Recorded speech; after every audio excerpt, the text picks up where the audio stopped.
So I'll wait for some people to get live. So the reporting restrictions of the case in Leeds have now been lifted. This is the case that I was sent to prison for reporting on. I'll just point out they haven't been lifted because they were automatically going to be lifted. These reporting restrictions would have been on for another possibly 12 to 18 months. They've been lifted because the media finally, and the only reason why is because I'm in court on Tuesday and they want to be able to report it, the media challenged the reporting restriction on the case.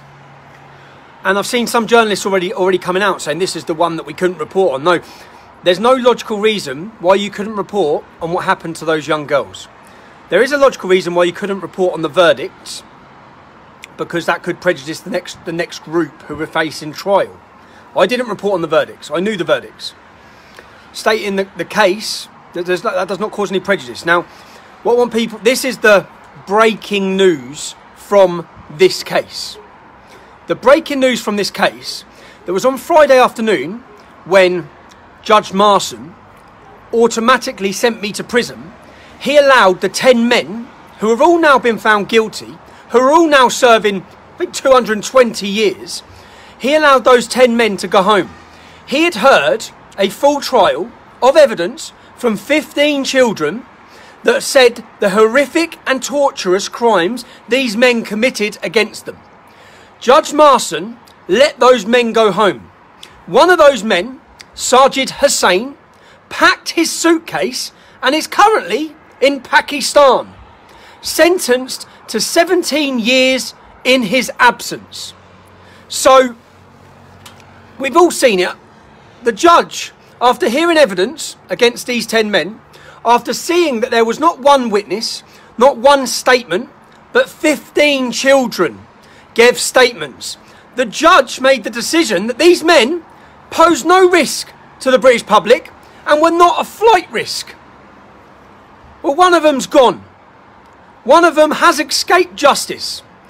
My point on each one of these cases is, why are these men, with all their links to criminality, to drugs, to weapons, to prostitution, to child trafficking, their life of crime, why are they allowed to be walking the streets for a year, walking in and out of court with big smiles on their faces, awaiting trial? Why are the victims still left fearful of these men whilst they roam the streets? And what now this proves, my Canterbury court case, where I was given a suspended sentence, was because 5 Muslim men left their DNA after gang raping a child. All of their DNA was found at the scene. Why were they on bail for a year? Why were they still running the same chicken shop, still having close contact with children? That was my point and my issue with it. As a father and as a member of the British public, they are a danger to young girls. Get them off the street. The judge made the decision not to, but he quickly locked up Paul Golding and Jada Franson, yeah? He let them. One of those men from the Canterbury case, guess what? He went and fucked off to Afghanistan, okay? Now this case again, this one here, Judge Marson, the case that I was locked up for, the case where I was immediately put in prison with no bail, no time to go home to my family, no time to prepare anything. Well, one of the men, Sajid Hussain, packed his suitcase. And I've known this for weeks, but I haven't been able to say it, because I've got the transcripts from the court trial. And the police say Sajid Hussain was last seen leaving his house with 2 big suitcases. He's been convicted of 17 years in prison and he has escaped justice. But turn the table. They acted like I was the danger.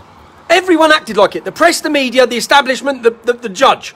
I was the problem. I was the danger that I needed taken off the street. Meanwhile, all these men have been convicted. They have all been convicted of raping 11-year-old children upwards, 15 young girls. That's 15 that come forward. They have been convicted, and now the media are saying, see, this is why, all acting like they've done a great job, this is why we didn't report it. Now, you didn't even challenge the restriction. You've only challenged the restriction now, and I bet my life that there will be no future case that has such a blanket reporting restriction in that way. Because I hope that the media will challenge it, or people will challenge it. Because why were the public for the last year not allowed to be told the ins and outs and the crimes of this case? Why couldn't it be publicised? Why not? Why not? If you don't give the verdicts, which I never done, which is what they're all saying now, the only thing they weren't allowed to give was the verdict. Okay, so why couldn't anyone talk about it? Why couldn't you even open your mouth without breaking a law? That's not freedom. That's not freedom of the press. That's not a free society. My concern lays with preventing these crimes. To prevent these crimes, every young child and their mum and their dads and their sisters, everyone must understand the complexities of these trials. They must understand the common links between every single one of these trials. They must understand the signs that their children are being targeted by these gangs. They must. And it would help if they were publicised to the whole entire world as much as possible. Not being hidden. Not all you're going to get now. You'll get one day's news. That's what you're getting.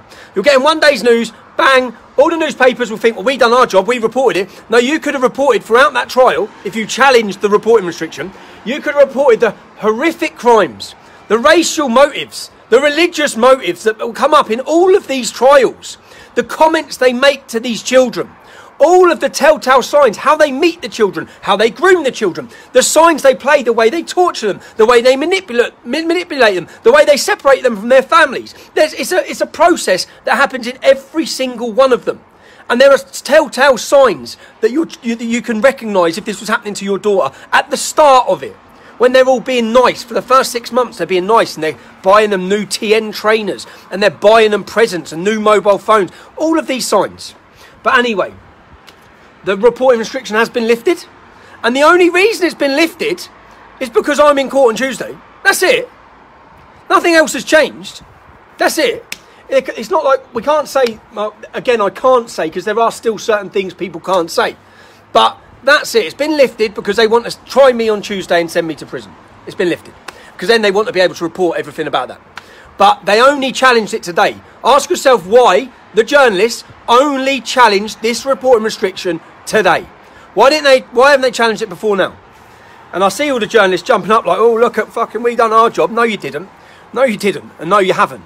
And you're still trying to bend the facts. And again, out of those 20 men, out of the 20 men convicted, just as fits in with the actual facts of all of these grooming trials, 90% were Muslim men.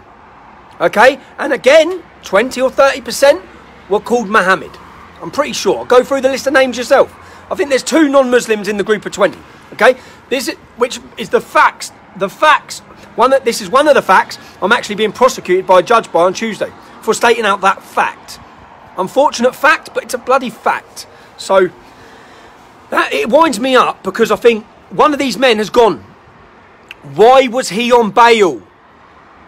The British public, the press, why are you not... Have you seen any of the press? They've all started running their stories. Have you seen any headlines about how one of these men has escaped justice?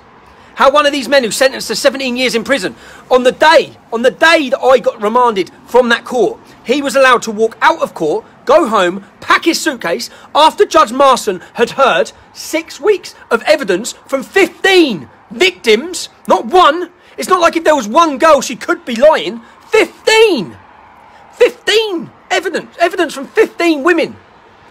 And he was allowed to pack his suitcase and go home. And go back to Pakistan.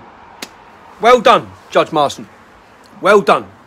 And that's my point entirely. My point on all of this has been the protection of the British public and the protection of young girls. As I said outside court, one of those men who's just been sentenced to 228 years was still in contact with young English girls. Well, young girls anyway. He was still in contact. In a business, he was still working in a business that had direct contact with school children. That's my point. So, anyway, I'm going to stop ranting because I'm going to be having a weekend away with my kids, but I've just seen it all breaking on the news, and I thought, why are none of them making a massive deal out of the fact that one of these men, they shouldn't have bail. Why are they on bail walking the streets? I didn't get bail. We've all seen it. I didn't get given bail. How many other people don't get given bail? There's so many people who don't get given bail. These men have been raping children, okay? Not a bit of crime, not selling a bit of gear or something, not doing anything like that. Raping kids and torturing them. and you give them bail, and you continue to give them bail. And that's my point. If you hadn't given them bail in both cases, there'd be no need to people to be warning the public outside your courthouses, because they'd be in prison, wouldn't they? Where they'd belong. And anyway, the press will be jumping over each other to report probably when I'm convicted on Tuesday. But again, you'll all read my statement that I'll read out in court that day.